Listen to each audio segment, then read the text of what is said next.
A gente vai dar continuidade, certo, à nossa aula, com a exposição agora da nossa presidente, a Vina Leite. Então, Vina, você pode dar início à sua aula. Quando quiser que compartilhe aqui, é só avisar, tá bom? Pode iniciar o compartilhamento, tá, Dalila? Tá. Por gentileza. Bom, gente, boa tarde mais uma vez a todos, a todas, a todes. Meu nome é Vina Leite, eu estou como presidente do conselho, né, desde o ano passado, desde o ano 2020, nesse colegiado 2020 a 2022. Eu queria fazer uma rápida apresentação, né, porque é sempre bom quando ouvimos alguém entender um pouquinho desse lugar de fala. Então, eu sou fisioterapeuta de formação, eu sou sanitarista, deixa eu aumentar só meu volume aqui, sou sanitarista, sou especialista em saúde do idoso e trabalhei durante mais de 10 anos, pouco mais de 12 anos, na verdade, com assistência, né, a pessoa idosa em atendimentos domiciliares, com idosos com um perfil de idosos mais restritos ao lar, acamados, né, e passei, concomitante a esse tempo, também me formando enquanto profissional da docência. Então, sou professora, especialista em metodologias ativas, em processos educacionais para a saúde. Lecionei durante 4 anos na Universidade Federal do Rio Grande do Norte, Departamento de Saúde Coletiva, mais 3 anos na Universidade de Potiguar, então passei 7 anos lá no Rio Grande do Norte, entre 2011 e 2018, e volto ao Ceará, que é o meu estado, né, onde nasci, muito por conta de uma oportunidade de trabalho. Na época eu estava como referência do Ministério da Saúde, para os programas do Ministério, então eu fui transferida para cá, e também para acompanhar um pouquinho os meus pais, já são idosos, moram no Cariri, moram no Juazeiro, minha terra natal, e tive recentemente lá, então precisava voltar, né, para acompanhá-los. E eu vou falar um pouquinho, né, muito rapidamente sobre o início de minha história enquanto formação política e cidadã, para vocês até pegarem depois e entenderem o porquê dessa fala, quando a gente for questionar sobre essa formação política, né? Então, eu agradeço a todos vocês que estão aqui hoje, tiveram interesse de participar dessa formação, da formação de conselheiros municipais, que tem o objetivo de trabalhar a formação dos conselheiros, mas ampliar o nosso olhar. E quando a gente fala em ampliar o olhar, não é só ter ferramentas e conceitos e teorias para o dia a dia, é também isso que é muito importante, e se a gente não tiver essas ferramentas, não consegue, né, realizar o nosso fazer. Mas é também discutir um pouquinho sobre o nosso papel político, e a minha intenção aqui com vocês é essa hoje, da gente refletir mais sobre o nosso papel político enquanto conselheiro, né, enquanto conselheiro de um conselho de direitos, mas também como cidadão brasileiro nesse contexto que a gente está vivendo hoje, né, de Brasil. Pode passar, Dalila, por gentileza. Então, o subtema, né, da fala desse módulo é discutir sobre a finalidade e as atribuições do Conselho, estimulando a organização de idosos e a efetiva participação social para a integração e exercício da cidadania, e também pensar sobre o papel do Conselho no formular, supervisionar e avaliar a política do idoso. Pode passar. Quando a gente fala de finalidade, e o Rafael tocou um pouco nesse assunto na fala dele, quando traz as atribuições do Conselho, a gente tem que pensar que o Conselho, ele não, fazendo uma comparação com o planejamento, né, não tem uma atividade fim. Quando a gente fala de finalidade, a gente tem que pensar em objetivo, em missão, porque nós não temos, enquanto Conselho, uma atividade fim, nós somos atividade meio, vamos dizer assim, né, trazendo para a lógica do mundo de mercado de trabalho, inclusive. Atividade meio, atividade fim. Isso quer dizer o quê? Que nós, enquanto conselheiros, nós não fazemos as propostas, não propomos as políticas, mas participamos ativamente da construção delas. Precisamos estar nos espaços de discussão, de debate dessas políticas, no âmbito municipal, no estadual, no federal, né? Mas precisamos participar. Mas fiscalizamos, por isso o Conselho ele não faz a proposição, não propõe porque ele fiscaliza. Ele vai fiscalizar aquilo que ele mesmo está propondo. Não, ele participa da construção, né? Porque o controle social, como o Rafael colocou, é deliberativo, então ele faz as propostas, delibera, né? Dentro do seu colegiado, mas também para fora dele, mas essa proposição da política é do Estado com E maiúsculo, né? Para diferenciar de governos ou questões até partidárias. A gente está falando do Estado brasileiro, do Estado democrático. E aí eu vou pausar aqui um pouquinho antes de avançar no slide para contar um pouquinho da minha história e vocês vão entender o porquê dessa contação. Né? Quando eu era pequena, eu era criança, no início da década de 90, final da de 80, início da década de 1990, eu morava no Juazeiro do Norte, num bairro da periferia de Juazeiro. Quem for de Juazeiro aqui vai localizar, é um bairro chamado Tiradentes. Há mais de 30 anos atrás, o bairro Tiradentes era um bairro considerado muito afastado do centro da cidade, um bairro realmente pouco habitado, um bairro onde moravam pessoas vindas até de outros estados, os beatos do Padre Cícero. Então, nós saímos de uma zona urbana lá do Juazeiro e fomos morar numa área, né, de sítio, lá nessa cidade, no Juazeiro do Norte. E lá o meu pai sempre foi muito envolvido com questões comunitárias, meu pai e minha mãe. Minha mãe, ela é professora, né? E ela sempre desejou e fez muito trabalho com comunidade também. Foi professora do antigo Mobrado, ensino para adultos. Então, eles sempre foram muito envolvidos em questões políticas cidadãs. Eu não falo de políticas partidárias. Falo dessa política que a gente faz no nosso cotidiano, no nosso dia a dia.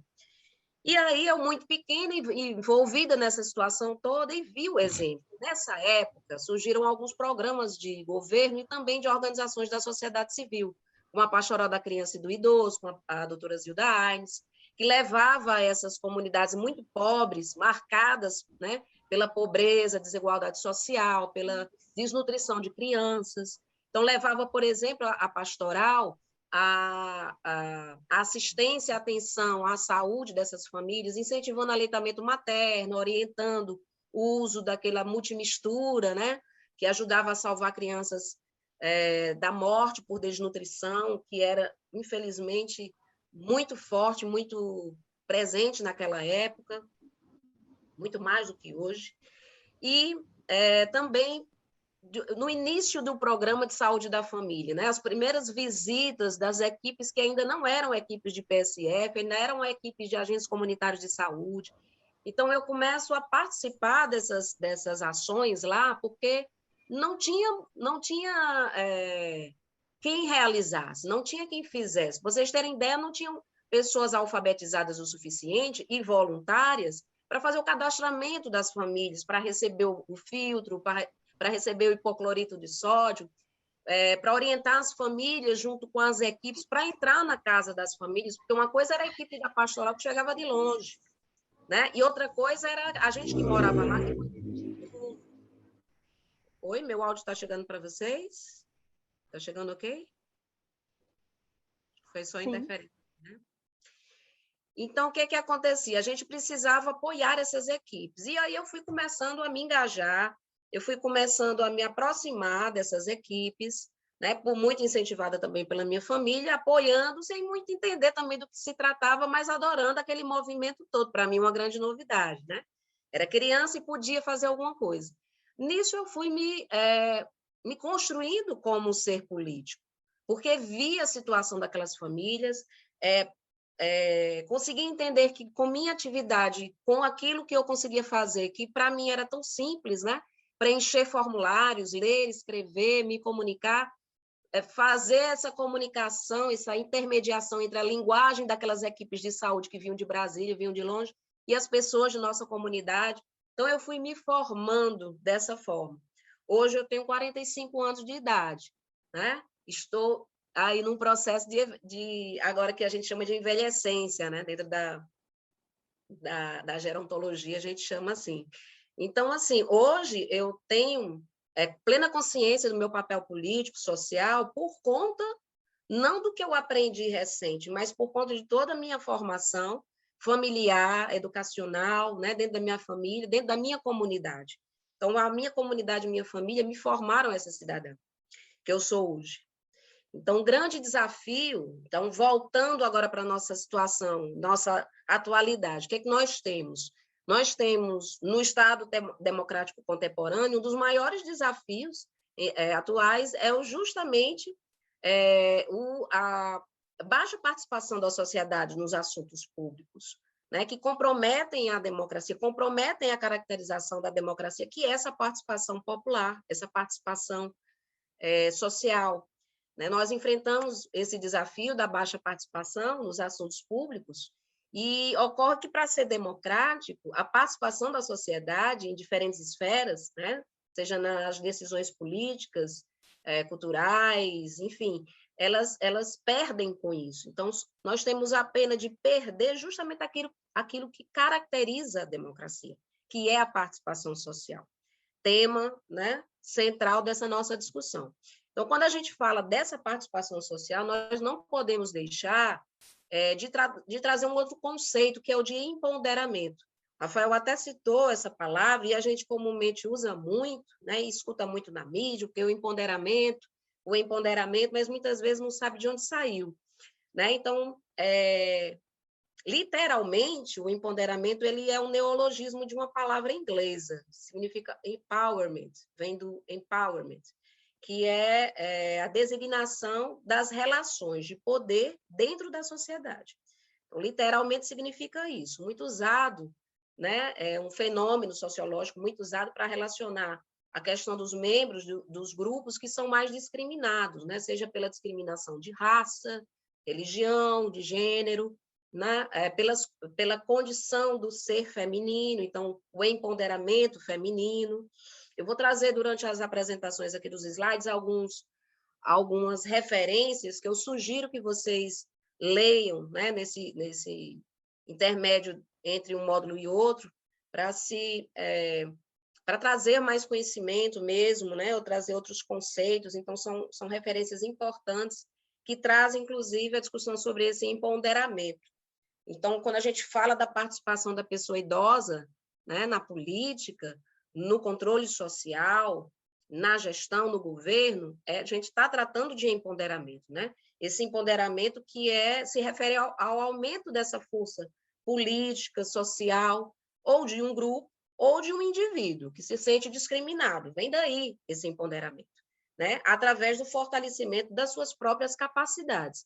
E alguém aqui já falou um pouquinho sobre potencialidades, capacidades todos nós temos, em diferentes níveis e lugares, né, em condições, mas somos capazes daquilo que quisermos.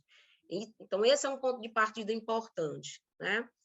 Termos a consciência de que somos capazes, somos fortes o suficiente, mas se somos enquanto indivíduos, em coletivo somos ainda mais. Esse conceito de empoderamento, ele se assemelha muito ao de autonomia.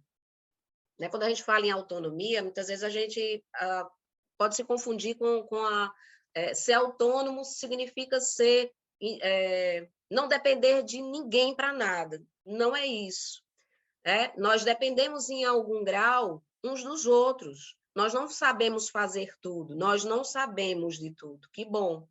Então, está aí a pluralidade da nossa sociedade, por isso nos completamos. E reconhecer isso é um passo muito importante, porque da autonomia coletiva, né, que eu tenho minha autonomia individual, mas também trabalho autonomia coletiva, eu consigo expandir, trabalhar, né, o conceito de empoderamento. Então, essa capacidade, né, que os indivíduos e grupos têm de decidir sobre suas questões, né? As questões que lhe dizem respeito são importantes para esses coletivos, seja na forma de agir, né? Seja nas questões políticas, questões econômicas, culturais e outras tantas. Então, aí aparece, desse conceito maior de empoderamento, o empoderamento social, ou empoderamento coletivo, né? Que se resume em dar poder à comunidade, em dar, entre aspas, tá? Dar poder à comunidade, fazer com que isso tudo seja mais democrático e a população em geral tenha poder e opinião e decisão. E eu falo dar poder, entre aspas, porque poder ninguém dá a ninguém. No fundo, ninguém dá poder, né? Nós nos empoderamos, então significa que nós nos apropriamos do poder, nos legitimamos, buscamos nossos espaços.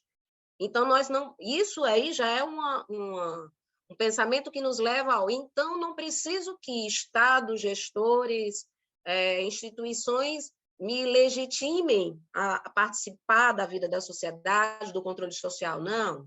Nós temos que buscar, certo? Mas, muitas vezes, a força de sair da inércia, a força de fazer esse movimento, precisa do apoio do outro. Às vezes, não, quase sempre, né? E aí esse empoderamento social, ele precisa ser entendido também como um processo que pode acontecer, né? Que leva a transformações sociais muito importantes. Então, descentraliza o poder, tira o poder do centro, descentraliza, coloca o poder nos territórios, né? E faz com que as pessoas tenham a experiência, né? A vivência dessa participação social, dessa participação comunitária. E que poder a gente está falando? A gente está falando do poder de escolha, a gente está falando do poder de opinião e do poder de influenciar a comunidade, o nosso redor. Tá certo, eu vou já. Participação especial de minha mãe. Minha mãe não gosta muito que eu fique dando muita aula, demorada não, fica impaciente. Mas vamos voltar aqui. Então, a gente... Volta, por gentileza, Dalila, para um slide do conceito de ser político. E mais uma, volta, por favor. Volta mais uma. Não, avança, por favor. Avança um slide. Então, a participação, né, da pessoa idosa, né, nesses espaços de poder, volta para onde estava. Pronto, aí, nesse slide. Essa participação, esse empoderamento, ele passa por termos a desconstrução de papéis que estão marcados, né, na nossa sociedade, na sociedade brasileira. Então, ter novos papéis, representações sociais para a pessoa idosa, desconstruir os paradigmas desse envelhecimento sobre a ótica da fragilidade, da dependência, né, e estimular a intergeracionalidade. Então, uma das coisas essenciais para que a participação social se efetive é tirar da pessoa idosa, da população idosa, essa marca tão forte, esse paradigma de frágil, de vulnerável, de dependente. Eu aqui não estou dizendo com isso que não existe uma parte da nossa população que seja. É verdade que existe, né? Tanto é que existem várias instituições de longa permanência que servem justamente para dar um suporte, para dar cuidado, atenção e assistência àqueles que foram, ou não digo abandonados, porque nem todos foram abandonados, mas que estão naquela condição que precisam dessa assistência e dessa atenção. Então, sem negar a existência de parte dessa população, a gente não pode generalizar e dizer que todos são dessa forma, porque não são. Porque quando a gente taxa e diz que são, né, todos com esse perfil, a gente tem existe aí um significado por trás. É dizer que ele não tem condições de ter autonomia e não dar voz, tirar a voz dessas pessoas. Então, eu trouxe aqui uma referência do Camarano, e lá na frente, no slide de referências, vocês vão ter a referência completa e vocês podem buscar. Sugiro essa leitura porque ele fala justamente sobre essa visão de um idoso como um subgrupo populacional que sempre é vulnerável e dependente, né? E não pode ser ativo, né? Exercer a sua cidadania de forma plena. Agora sim, vamos passar o slide.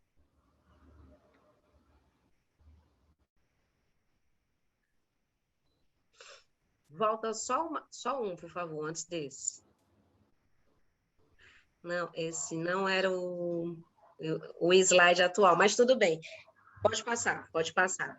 Hoje eu falei um pouquinho sobre esse conceito de empoderamento, né? O mestre Paulo Freire falava também sobre o empoderamento, lógico que com as questões para a educação, né? Da pessoa, o grupo, a instituição empoderada, é aquela que realiza por si mesma as mudanças e ações que levam a evoluir, se fortalecer.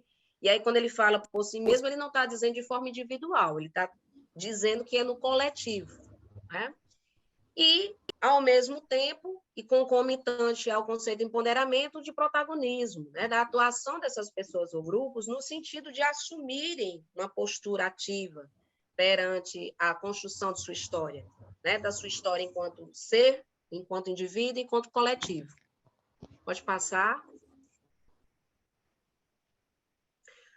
Esse conceito de ser político, que eu estou falando muito aqui, ele não é um conceito atual, né? Os filósofos gregos, Aristóteles já falava sobre o ser político, né? A professora Marilena Chauí, também uma grande referência nos estudos da política, das ciências políticas, também traz muito isso. O ser humano, ele é por natureza um ser político, ele busca o viver em comunidade, ele busca estar em comunidade para se aperfeiçoar. Então, nós procuramos, é da nossa natureza procurar pelo coletivo. Sendo assim, somos seres políticos e fazemos política em todas as nossas decisões, em todos os dias da nossa vida, né? Então, refletir sobre isso afasta um pouquinho aquela estranheza quando falam, vamos falar sobre política com as pessoas, com jovens, com idosos, com mulheres, e elas rejeitam a reflexão ou rejeitam falar porque está muito arraigada, muito atrelada à questão da política por partidos, ou a política mesmo de governos, né? Então, é bom sempre a gente refletir sobre o nosso papel político enquanto seres políticos, né? Esse conceito que eu estou falando. A Joyce Beth, ela também fala sobre o empoderamento social, quando ela diz... Saiu aqui meu modo de apresentação.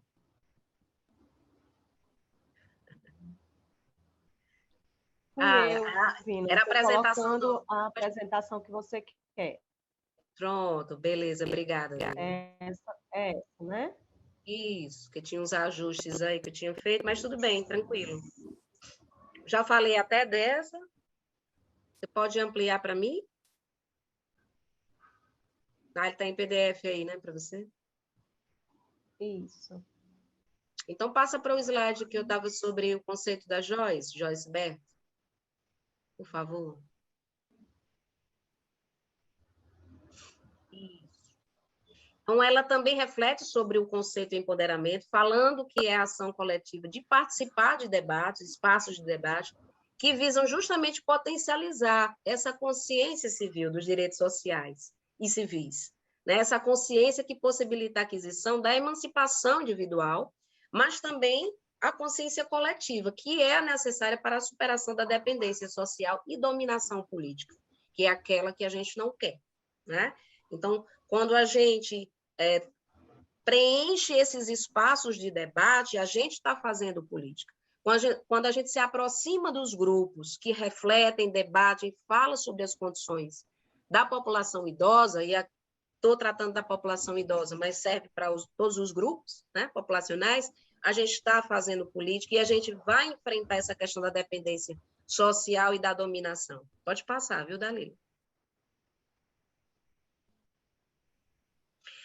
E aí, quando a gente reflete sobre o empoderamento, eu trouxe uma representação gráfica que permeia um pouquinho, é claro que tem outros elementos, mas no centro dessa participação popular, formando, construindo essa participação popular, nós temos elementos como ter um envelhecimento ativo e saudável, ter acesso à informação, ter essa autonomia, protagonismo, empoderamento, estar nesses espaços de discussão, tomar esses espaços de discussão. Eu gosto de dizer muito tomar, porque ninguém vai lá e dá para a gente. Ninguém faz esse convite, toma esse espaço de poder. Não, a gente vai lá e faz jus à nossa condição, à nossa capacidade, né? E quando a gente fala de participação popular, a gente precisa saber que para que a população idosa consiga, né, efetivamente realizar e ter participação, estar ativo, participando da vida cidadã, dos conselhos e fóruns e tudo mais, ele precisa estar saudável, a gente precisa ter qualidade de saúde, a gente precisa ter qualidade de vida para essas pessoas, diminuir as desigualdades sociais ao máximo, né? A gente precisa ofertar a saúde e a educação, porque se ela não tem isso, como é que ela vai em busca de participação? Como é que ela se propõe estar nesses espaços? Ela precisa ter uma vida saudável, então a gente precisa cuidar dessas dimensões, né, para que a gente consiga ter realmente essa participação. E quando eu falo envelhecimento ativo, essa palavra ativa, ela se refere justamente à participação contínua nas questões sociais. Não só sociais, econômicas, culturais, espirituais, civis, né? Não somente a capacidade de estar fisicamente ativo ou fazer parte de uma força de trabalho, porque nesse mundo, né, se fala muito em questões econômicas e onde parece que o principal é isso, se você não está apto para o mercado de trabalho, não é força de trabalho mais, você está obsoleto, como se fosse algo, como se fosse objeto, como se fosse coisa, quando nós não somos, né? Então, se você deixa de ser força de trabalho, força produtiva no mercado de trabalho, você não precisa mais estar participando desses espaços de decisão, parece que está vinculado uma coisa a outra, e não deve ser assim. Né? Esse envelhecimento ativo, ele pode e deve acontecer por intermédio de espaços variados, esses espaços como nós estamos agora, mas também os fóruns, né, que são espaços importantes, né, capazes de produzir essas mudanças que nós queremos, principalmente aquelas construídas a partir do saber e desse poder compartilhado. Então, sempre propiciar, sempre dar oportunidade para que as pessoas idosas estejam nesses espaços de partilha. E também o envelhecimento ativo, né? Nós lutamos pelo envelhecimento ativo para transformar, para termos essa força transformadora que sai do individual e vai para o coletivo, né? Dando força, dando movimento, dando articulação para que isso aconteça de forma potente. Eu vou dar um outro exemplo que eu vivenciei lá no Rio Grande do Norte, mas também aqui. Eu participei da ANEPS um tempo, que trabalha com práticas populares de saúde e trabalha com metodologias também dialógicas, então, círculos de cultura, terapia comunitária. Então, nesses espaços, há muita participação das pessoas idosas. Eles frequentam muito, e frequentam muito porque são espaços de escuta, espaços onde eles conseguem falar sobre o que viveram, o que estão sentindo. E quando são escutados, eles trazem riquezas importantíssimas. Então, há um resgate de autoestima, aí é um resgate da nossa ancestralidade, do poder da nossa ancestralidade, mas também é um espaço político, né? Ele é proposto como espaço terapêutico, mas ele, na verdade, também é um espaço político. Lá no Rio Grande do Norte, existe uma metodologia dentro de uma unidade de saúde chamada de tenda, a tenda do conto. É muito usada aqui também no Ceará. E a tenda do conto era um espaço montado como cenário, com cadeira de balanço, com pote, com um rádio antigo, fazendo com que aquele cenário nos remetesse a uma memória do passado. E aí aquelas pessoas idosas tinham muito interesse em ir lá contar as suas histórias, contar sobre as suas vidas, fazer disso uma terapia, porque eles se sentiam muito acolhidos. Então, se a gente sempre pensar que esses espaços de debate, esses espaços políticos, não precisam ser frios, né? Eles precisam ser, pelo contrário, acolhedores, a gente já está pensando aí, né? Já está propondo algo diferente.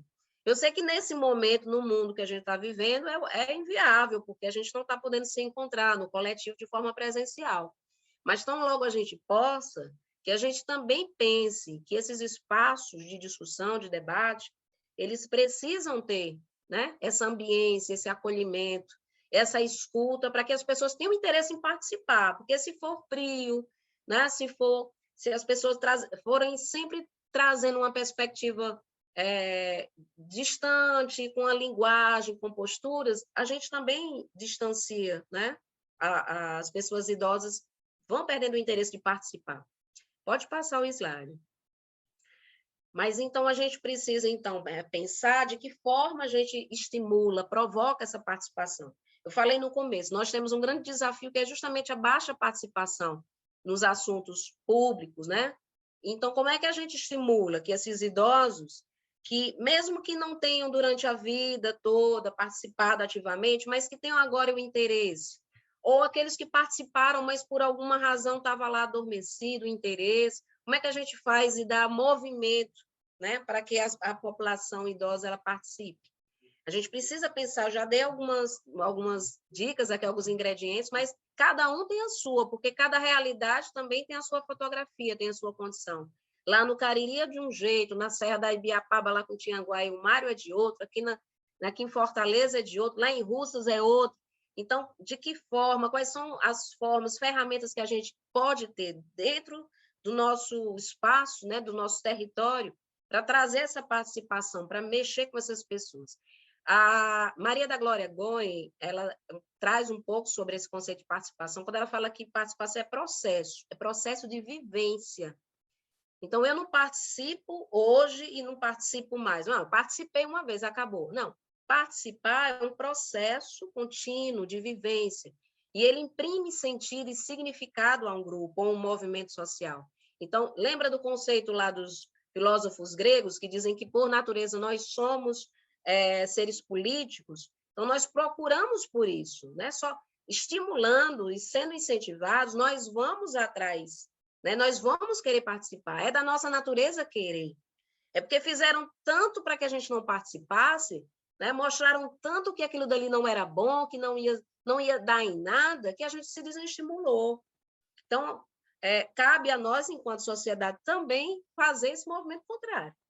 Então, a gente, através desse processo de vivência, torna a pessoa idosa protagonista também de sua história, desenvolve a consciência crítica, né? Desalienadora, agrega força sociopolítica a esse grupo, a essa ação, né? Trazendo novos valores, trazendo força, energia, né? Para que as pessoas busquem algo novo para si e para a sua comunidade. Isso é muito importante. Pode passar.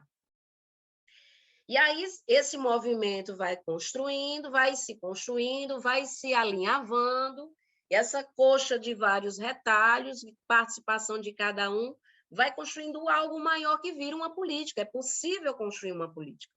Nós, hoje, no estado de Ceará, temos uma política da terceira idade, bem ultrapassada, né? Nós estamos pleiteando, enquanto Estado, né?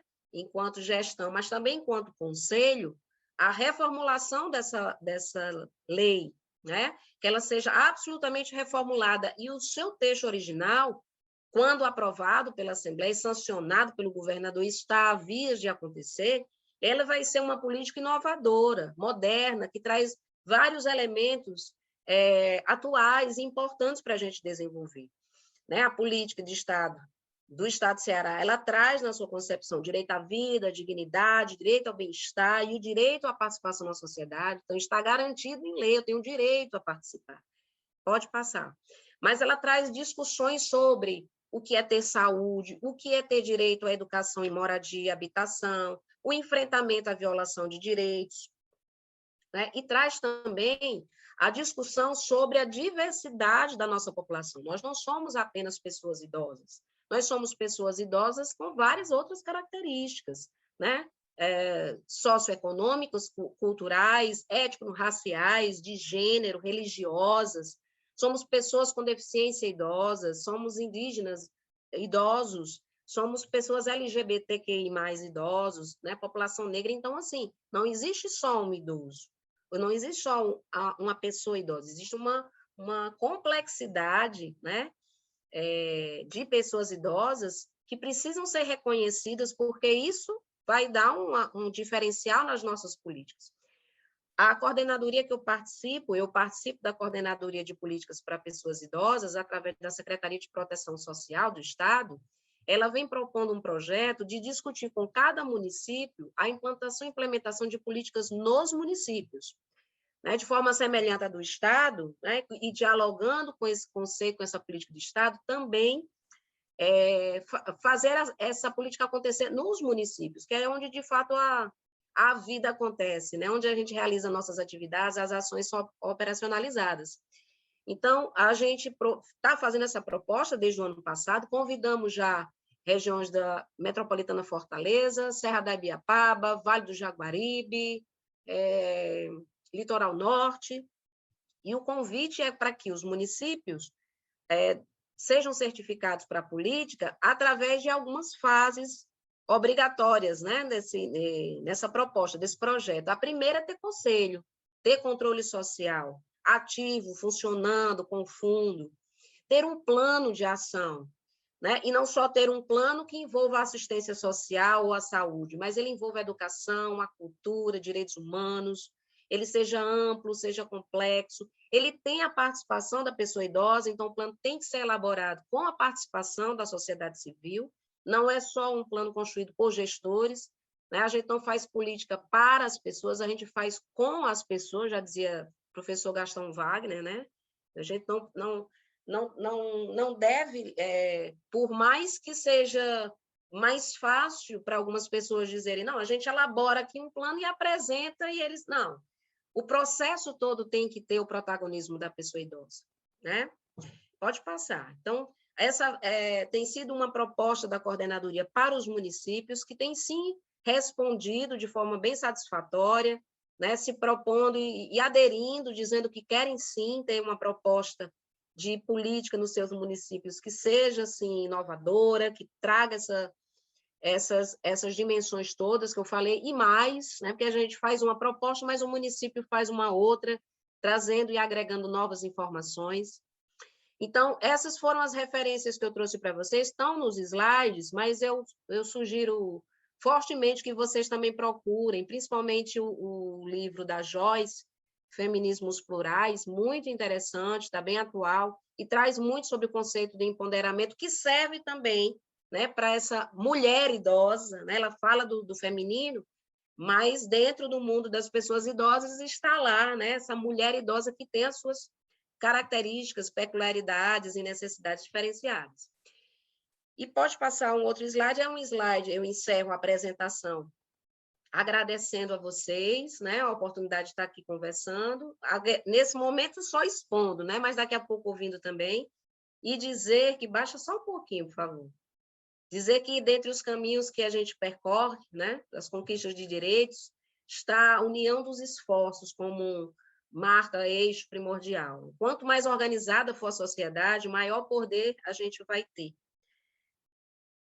Pode baixar, e depois desse momento de agradecimento, eu deixo aqui as notas, desconfiguro aí um pouquinho a apresentação, né, quando converter para o PDF, mas já para ler. Eu deixo as duas situações, as duas provocações para a gente refletir para o momento seguinte, né?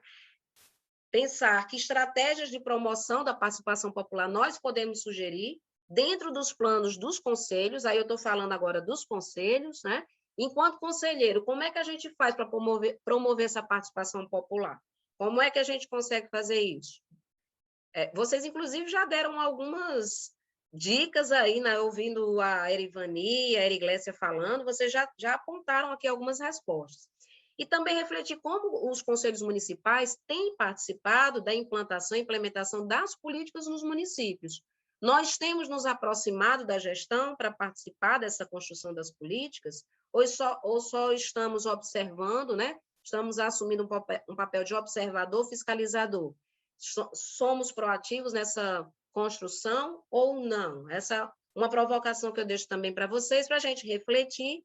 Se não responder, porque o intuito aqui não é trazer respostas, né? Vocês não precisam responder essas perguntas, vocês precisam só refletir sobre elas, tá? E aí a gente, Dalila, dá um tempo e depois retorna, é isso? Então, eu fico aqui, ó. Isso mesmo, Vina. Então, agora a gente vai para as discussões dentro dos grupos, certo?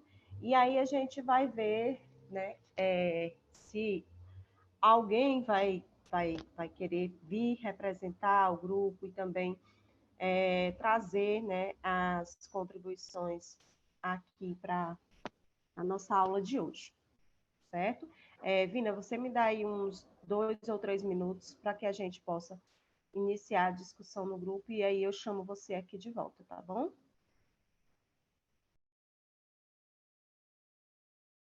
Pronto. A gente vai então agora ter a participação dos municípios, ouvir nas falas aqui da Andréia, do Mário e Laís Meire já está aqui com a gente também, ok. Então, a gente vai iniciar aqui com a Andréia. Andréia, você pode ligar sua câmera, seu microfone, pode iniciar sua fala. Vou ligar só o microfone, porque infelizmente não dá para ligar a câmera hoje. Tá, tudo bem. Tudo bem. Na realidade, eu queria agradecer a brilhante fala de hoje, né? Nesse momento de pandemia, eu percebo que a maioria dos conselhos de direitos estão parados, até realmente pela questão de condição, né? E o do idoso, eu acho que é bem mais difícil, pela questão de acesso à tecnologia. Muitos idosos, principalmente no interior, ainda têm essa dificuldade. Então, eu vejo o CEDI como um grande avanço, não parou um minuto, sempre com projetos inovadores, nos oportunizando essa valiosa capacitação. E destaco aqui algumas falas que a Vina falou que eu acho que são muito fortes, né? O participar com, né? Construir com e não para. É que muitas vezes isso não acontece. Na realidade cotidiana, a gente faz para, né? Senta algumas poucas cabeças que acham que são capazes, até dado a questão dos prazos, muitas vezes, para a entrega de projetos, né? Então, senta e se constrói para. Acredito que a gente ainda precisa muito aprender sobre essa questão da representatividade quando nós estamos nos conselhos, e que, para que de fato a gente possa se aproximar do poder executivo de uma forma não fiscalizadora, de uma forma não interventiva, mas de uma forma procurando construir e melhorar, né, o mundo que a gente vive de uma forma geral. Acho que é isso. Bom, ótimo. Então, Andréia, vamos passar aqui logo, então, a fala para o próximo, né? E aí, Vina, depois, ao final, vai fazer as considerações. Mário? Pronto, boa tarde. Queria parabenizar pela fala da vida, né? Eu pensei, assim, de uma forma bem prática e rápida, a estratégia, né? Olhando aqui para a nossa realidade de promoção da participação popular, eu acredito que isso talvez seja já uma ação que nós vamos propor aqui na nossa, enquanto conselheiro. Nós estamos tendo reuniões de forma virtual nesse contexto que nós vivemos atualmente, justamente os conselheiros saindo dos seus espaços da sala dos conselhos e irem nas comunidades, né? Eles irem atrás como a Vina falou, não é nem de montar um cenário, é eles irem, nós irmos mesmo no cenário das pessoas idosas. Estou pensando aqui nas comunidades da zona rural, é nós irmos lá para a gente estar levando, preocupado também com a linguagem acessível para que eles possam entender, compreender todo o papel do conselho, das suas atribuições, uma estratégia talvez para favorecer, para divulgar, disseminar e justamente ouvi-los e ter a participação deles é nós irmos onde eles estão, né?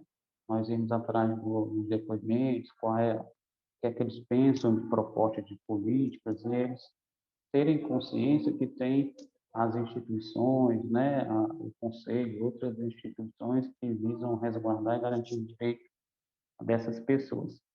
É um pensamento bem rápido que eu tive, né? E aí, como é que o CMDI tem participado da implantação e implementação das políticas municipais? Na nossa realidade, embora nós tenhamos todo o apoio dos nossos gestores, eu acredito que falta uma proximidade com as outras secretarias, né? Aqui no nosso caso, mediante a lei de criação, é a secretaria que dá o suporte, a assistência social, nós temos os conselheiros governamentais, mas aí eu acho que talvez uma proximidade ou estar vinculado mais próximo ao gabinete do prefeito ou uma estrutura organizacional que possa favorecer a gente participar das questões orçamentárias, das discussões em todos os sentidos. Talvez aí a gente esteja ainda ausente nessas discussões de uma forma efetiva.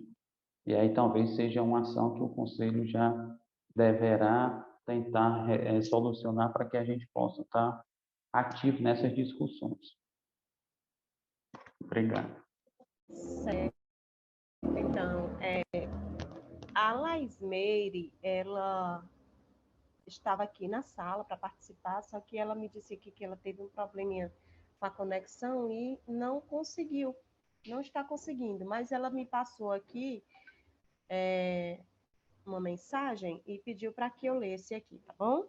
Então, a mensagem da Laismeire, a sugestão foi incluir e envolver as entidades sociais nas atividades do Conselho através de oficinas de informática, alfabetização dos idosos, danças de salão, bingos, jogos, como dominó, baralho, estimular a escrita e a leitura.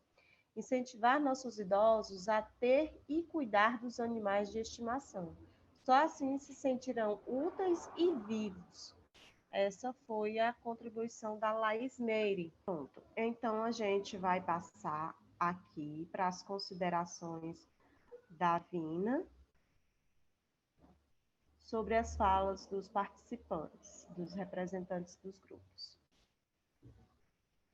Mário, gostei muito da ideia, acho que é por aí mesmo. Em vez da gente elaborar cenários e convidar as pessoas, a gente colocar o pé na estrada e ir até onde elas estão, né? Encontrar com essas pessoas, né?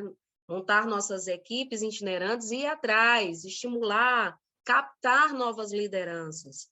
A gente precisa que outras pessoas participem, a gente não pode ter sempre os mesmos grupos participando de todas, porque tem gente que a gente vai numa atividade sobre o idoso está lá, né? Vai numa atividade sobre a igualdade racial, está lá também, então, maravilhoso que estejam, mas a gente não pode ter sempre as mesmas pessoas, a gente tem que envolver outras.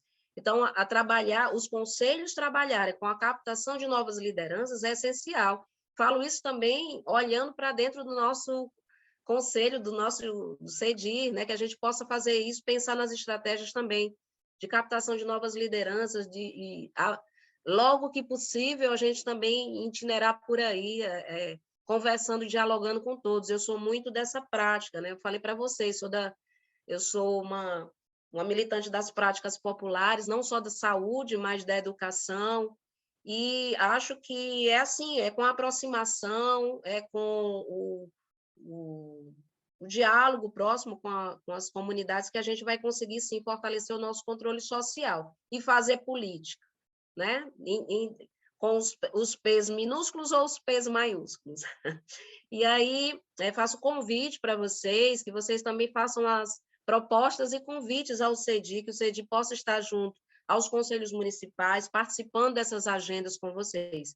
Agora de forma virtual, mas depois também de forma presencial. Esse é o nosso desejo. E reforço aqui um pouco da fala, acho que foi da dona Erivani, que trouxe sobre a importância da intergeracionalidade, trabalhar com a educação política, desde dos mais jovens, né, dona Erivani, para que as pessoas tenham interesse, tenham o desejo de participar da vida política ativamente, desde sempre.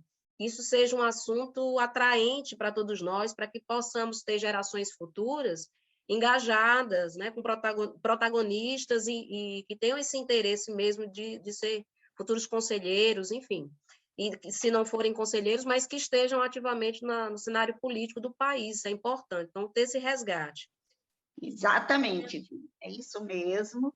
E eu quero lhe parabenizar, viu? Foi um grande aprendizado que tivemos hoje. Um abraço. Eu que lhe agradeço. Vocês é que me deram a deixa. Eu ia falar uma coisa e acabei falando. Mas é assim mesmo. Bom, a potencialidade dos encontros, né? Eu queria terminar agradecendo a equipe do CEDI, a equipe técnica, mais uma vez a equipe da CIL, pela oportunidade, parabenizar pela proposta, né? Que sai de uma ideia da comissão, de uma das comissões do colegiado do conselho, mas foi abraçada por todos nós, porque é importante, a gente espera fazer mais formações assim, repetir, multiplicar, e que vocês possam também multiplicar aí, né, nos municípios, fazer também internamente, com os conselheiros dos municípios, repetir essas formações, isso é muito importante. Agradecer a todos vocês a oportunidade, me colocar à disposição sempre, para conversar, continuar conversando, e deixar aqui uma lembrança do mestre Rai Lima, que é daqui do Ceará, e fala muito sobre cirandeiro, das práticas populares também da Neves, e ele fala muito que tu me ensinas, eu te ensino no caminho, come as pernas, tuas pernas andam mais. Acho que é muito por aí, a gente saber que não está só, e por mais difícil que o cenário se apresente, a gente se apoiando no outro, a gente não cai, né? Obrigado, um abraço, uma boa tarde para todos vocês. Que maravilha. Perfeito aqui a apresentação da aula, né, da Vina. A Vina que assumiu o colegiado no ano passado, em 2020, né? Desde então tem sido nossa presidente, muito ativa, muito atuante, muito participativa, e assim, o CEDI tem ganhado muito com toda essa experiência dela de militância. Agradecer também, né, por ser nossa professora aqui, diária aqui da equipe do CEDI. Gente, antes de finalizar nossa aula de hoje, eu queria fazer um convite para vocês que me foi solicitado pelo Fórum Cearense de Políticas para o Idoso, o FOCEP. Vou estar aqui com vocês, certo? Para um evento que vai acontecer amanhã às 14 horas.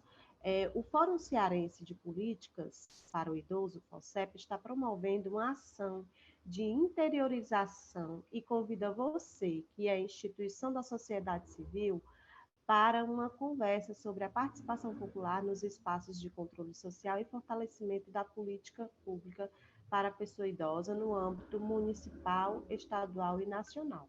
E aí o evento vai acontecer amanhã, às 14 horas. Eu coloquei aqui no chat, mas eu também vou mandar nos grupos, o contato da secretária executiva do FOCEP, para que vocês possam estar solicitando mais alguma informação, certo?